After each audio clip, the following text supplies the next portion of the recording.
রাসূল সাল্লাল্লাহু আলাইহি ওয়াসাল্লাম আল্লাহ রাব্বুল আলামিন কোরআনুল কারীমে অসংখ্য জায়গায় দান সৎকার কথা বলেছেন। কেন বলেছেন? মহান রব্বুল আলামিন আপনাকে ভালোবাসেন তাই বলেছেন।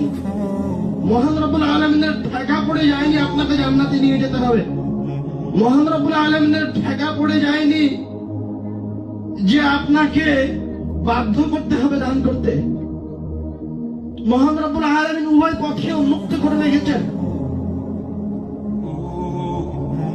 আল্লাহ রাব্বুল আলামিন যখন মানুষকে সৃষ্টি করেছেন তখন একটা স্বাধীন সত্তা প্রদান করেছেন। স্বাধীন সত্তা, আপনি চাইলে জান্নাতে যেতে পারবেন, চাইলে জাহান্নামে যেতে পারবেন। এরকম রূহ, এরকম সত্তা, এরকম অন্তর আল্লাহ রাব্বুল আলামিন মানুষের ভিতরে দিয়ে দিয়েছেন। চাইলেই খারাপ করা যাবে, চাইলেই ভালোটা করা যাবে। জোর করে নিয়ে যেতে হবে না, আপনি চাইলেই খারাপ করতে পারবেন।